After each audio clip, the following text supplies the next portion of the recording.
का वर्ड मैंने क्यों लिखा हुआ है, मैंने स्टार्ट में भी इसको डिफाइन किया था। जो दुनिया में मॉर्गेज यूज होता है, मॉर्गेज बेसिकली यही होता है कि बैंक के थ्रू या किसी भी फाइनेंशियल इंस्टीट्यूशन के थ्रू लोग कोई घर प्रॉपर्टी परचेज कर लेते हैं। 10 साल, 15 साल, 20 साल उसका टेन्योर होता है। उस टेन्योर में जो परचेजर होता है वो उसकी इंस्टॉलमेंट पे करता है, और पर इंस्टॉलमेंट पे करने के बाद उसको लेटर ऑन पे करने के बाद उसको लेटर ऑन उसकी ऑनरशिप मिल जाती है, और बैंक बैंक उसकी ऑनरशिप से निकल जाता है।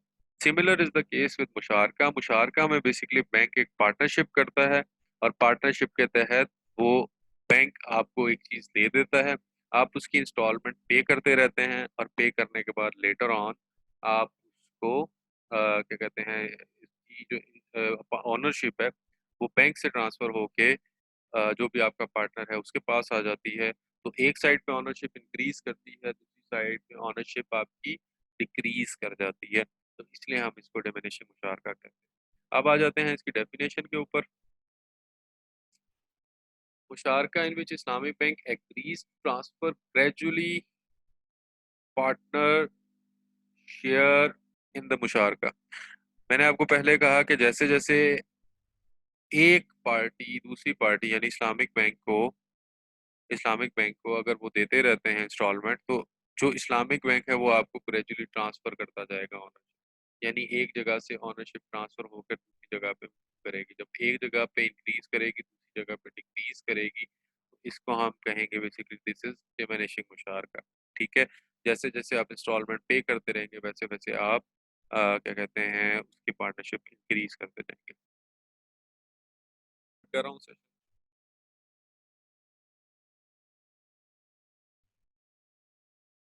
अच्छा जी, डेफिनेशन ऑफ मुशारका पे आते हैं। मुशारका इज अरबिक टर्म, हम शिरका बोलते हैं जिसका मतलब पार्टनरशिप है। और वेंचर, वेंचर का वर्ड आप लोगों ने सुना होगा, जैसे जॉइंट वेंचर्स वगैरह होते हैं। ठीक है। लाइसेंसिंग होती है, ये सारा कुछ जो पार्टनरशिप के तरीका कार है। ठीक है। हो सकता है कि अगर हम कभी कॉर्पोरेट फाइनेंस पढ़ेंगे तो उसमें आपको वेंचर से चीजें भी मालूम हो। ठीक है। तो मुशारका का जो बेसिकली वर्ड है पार्टनरशिप का, ये उन्हीं के साथ जाके रिलेट करता है। अरबिक टर्म है, Arabic term is very old term in comparison to this joint ventures and licensing. So मुशारका बेसिकली शराकतदारी है जहां आप दो या दो से ज्यादा लोग इकट्ठे होकर काम करते हैं, और उसमें फिर वही तरीकाकार है, इसमें दो ही तरीकाकार हो सकते हैं पार्टनरशिप में, कि लेट्स से मैं अपना बिजनेस करता हूँ, मेरे साथ एक बंदा और बिजनेस करता है। हम लोगों ने कभी ये बात आपस में डिसाइड नहीं की कि हम एक दूसरे को ऑनरशिप ट्रांसफर करेंगे। जब हम एक दूसरे को ऑनरशिप ट्रांसफर नहीं करेंगे तो इसका मतलब है हम throughout the life of the project या throughout the life of the business हम लोग आपस में कांस्टेंट मुशारका रखेंगे, हमारी पार्टनरशिप चेंज नहीं होगी, एक जगह से दूसरी जगह मूव नहीं होगी। हाँ, एक ही सूरत में मूव करती हूँ कि मैं अपना कुछ हिस्सा उसे बेच दूँ और वो मेरा कुछ हिस्सा परचेज कर ले। तो इसका मतलब है एक साइड पे ऑनरशिप इंक्रीज होगी, दूसरी साइड पे ऑनरशिप डिक्रीज होगी। अगर एक साइड पे कॉन्स्टेंटली ग्रेजुअली आपकी पार्टनरशिप इंक्रीज कर रही है, ऑनरशिप इंक्रीज कर रही है, दूसरी साइड पे आपकी डिक्रीज कर रही है, तो इसका मतलब ये हुआ कि ये आपका बेसिकली डिमिनिशिंग मुशारका है। एक साइड से डिमिनिश होगा, दूसरी साइड से इंक्रीज होगा। ठीक है। It can make form of मुफावादा means unlimited, unrestricted, equal partnership. ये नॉर्मल कोर्स ऑफ बिजनेस होते हैं, ठीक है, पार्टनरशिप के, वहाँ आप कभी भी डिफाइन नहीं करते कि बिजनेस का टोटल टेन्योर कितना हो।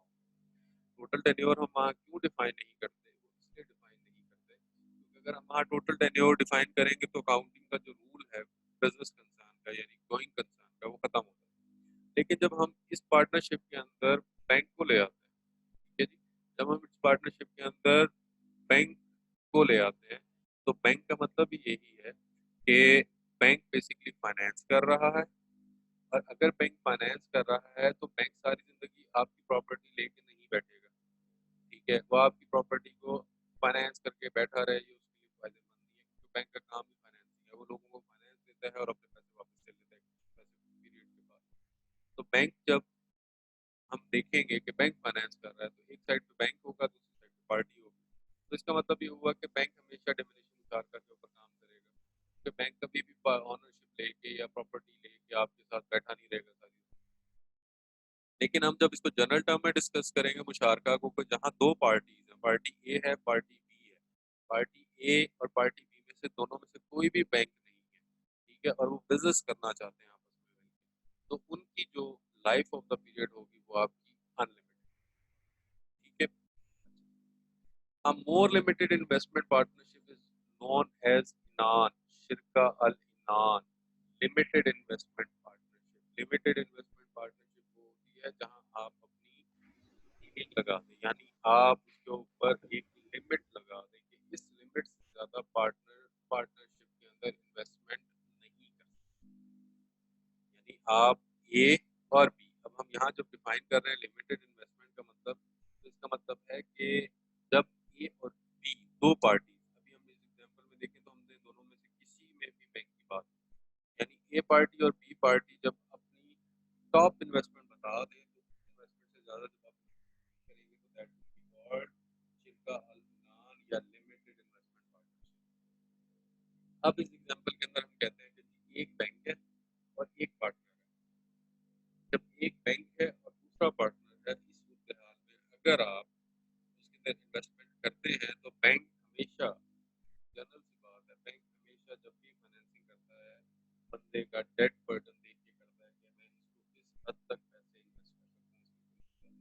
इसका मतलब है बैंक के ऊपर भी ये टर्म इम्प्लीमेंट होती है कि बैंक के पास आप जाएं और जाके मैं उसको कहूँ कि मुझे 20 मिलियन का घर फाइनेंस कर दे, तो मेरा सबसे पहले देखेगा कि बैंक मुझे इतना पैसा दे भी सकता है या नहीं। आप प्लीज आप लोग मैसेज करना बंद करें, हमारे पास ग्रुप से हम उसको बात करेंगे बाद, ठीक है जी। अच्छा जी, फॉर बोथ वर्जन ऑफ मुशारका the partner share profit on agreed manner, ठीक है जी। अगर हम यहाँ बात करें एग्रीड मैनर की, तो एग्रीड मैनर मतलब यही है कि आपकी अगर 50-50% पार्टनरशिप है तो 50% प्रॉफिट मिलेगा आपको, 50% लॉस मिलेगा। अगर आपकी 70-30 है तो आपको 70% प्रॉफिट मिलेगा तो 70% loss. Such contractual partnership are considered proper because parties concerned have willing to enter in the contractual agreement joint investment share profit and risk. अब हम यहाँ बात करते हैं Islamic as per Islamic principles, as per Islamic principles, जहाँ profit and loss की बात होगी, क्योंकि अगर थोड़ा सा अगर हम पिछला रिवाइज करें तो रिवीजन यही कहती थी कि इस्लामिक बैंक्स पीएलएस बेस्ड हैं, profit and loss sharing based.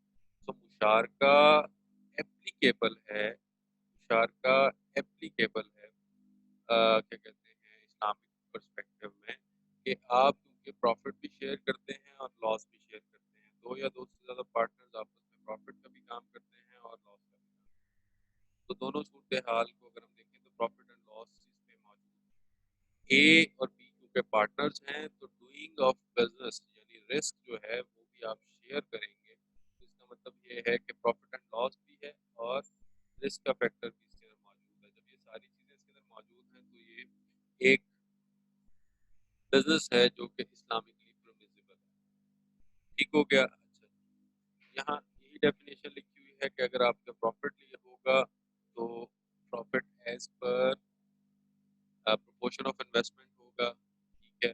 Otherwise ये भी हो सकता है कि प्रोपोर्शन के साथ आपको कुछ मैनेजमेंट फी भी मिल जाए, यानी कि अगर हम यहाँ ये बात करें कि दो बंदों ने पार्टनरशिप की, एक बंदा था ए और एक था इस्लामिक, दोनों ने मिलके आपस में मुशार का कॉन्ट्रैक्ट कर लिया। जब हम लोगों ने मुशार का कॉन्ट्रैक्ट किया तो बैंक तो इटसेल्फ कोई काम नहीं करेगा, बैंक तो बहुत थोड़ा सा मैनेजमेंट जो सुपरविजन का रोल अदा करेगा, जबकि अगर हम ए की बात करें तो ए का मैक्सिमम रोल होगा। जब ए का रोल ज्यादा होगा तो इसका मतलब ये हुआ कि ये दोनों आपस में equal equal sharing of profit नहीं कर सकते। क्यों नहीं कर सकते? क्योंकि इस्लामिक बैंक का जो रोल है सुपरविजन का वो कम है, और जो ए पार्टी है जिसके साथ इस्लामिक बैंक ने अपना काम परफॉर्म किया है वो ज्यादा है। तो जब अगर हम बात करें तो इसका मतलब है जिसकी इन्वेस्टमेंट के अगेंस्ट एफर्ट ज्यादा है तो वो एफर्ट की भी तो फीस लेगा। तो इसका मतलब ये हुआ कि अगर आप 50-50% पार्टनरशिप ही रखी हुई है तब भी आप अपनी distribution of profit and loss define कर देंगे कि अगर आप ज़्यादा काम कर रहे हैं तो हो सकता है आपको ज़्यादा काम करने के पैसे, प्रोपोर्शन ऑफ इन्वेस्टमेंट और प्रोपोर्शन ऑफ रिटर्न ये आपको एडवांस में डिफाइन करना जरूरी है। जैसे कि ये आपके पास लिखा हुआ है, agreed by them in advance, their profit share of every party must be determined as proportion of percentage। आपने परसेंटेज ही डिफाइन कर ली होगी, आप इससे ज्यादा कुछ नहीं डिफाइन कर सकते। Let's suppose there is a party A and there is an Islamic bank, ठीक है जी। इसने भी 50% इन्वेस्टमेंट की, इसने भी 50% इन्वेस्टमेंट, लेकिन जो पीएलएस इनके दरमियान एग्री हुआ, प्रॉफिट एंड लॉस शेयरिंग जो एग्री हुई वो 60 और 40 ये हुई। 60 और 40 क्यों हुई? क्योंकि हम यहाँ ये सपोज कर सकते हैं कि ए का कैपिटल कंट्रीब्यूशन तो 50% है बट एफर्ट उसकी ज्यादा है। हम यहाँ ये भी डिफाइन कर सकते हैं इस पार्टनरशिप के कि इसका कैपिटल कंट्रीब्यूशन 50% है पर इसकी एफर्ट कम। तो इन दैट केस हमारे पास जो रेट ऑफ रिटर्न यानी जो हम उसका प्रोपोर्शन डिफाइन करेंगे ऑलरेडी वो 60-40 हो जाएगा। तो इसका मतलब है कि as per ratio of investment भी हो सकता है और एज पर एग्रीड रेशियो भी हो सकता है। तो जो भी आप फॉलो अप करना चाहें, तो ये तो it's a simple partnership contract, क्योंकि पार्टनरशिप कॉन्ट्रैक्ट में होता यही है कि आप सारी चीज़ें उसके अंदर डिफाइन कर लें कि आपने इन्वेस्टमेंट किस रेशियो से करनी है, आपने रिटर्न किस रेशियो से करना है। और ये सारी चीज़ें डिपेंडेंट होती हैं ऑपरेशंस के ऊपर। फॉर एग्जांपल ए और बी दो दोस्त हैं आपस में, दोनों 50-50% इन्वेस्टमेंट करते हैं, लेकिन ए मार्केट के अंदर ज़्यादा काम करता है, सारी सुपरविजन भी करता है, जबकि बी जो उसका दोस्त है वो घर बैठा रहता है। तो दैट मीन्स कि ए अपनी एफर्ट के पैसे तो लेगा, जब वो अपनी एफर्ट के पैसे लेगा तो उसका रेट ऑफ रिटर्न भी चेंज हो जाएगा, यानी जो एग्रीड रेशियोज होंगी वो भी चेंज होंगी। सी सिमिलरली अगर आप प्रॉफिट की रेशियो डिफाइन करेंगे तो आप यहाँ लॉस की भी डिफाइन कर सकते हैं,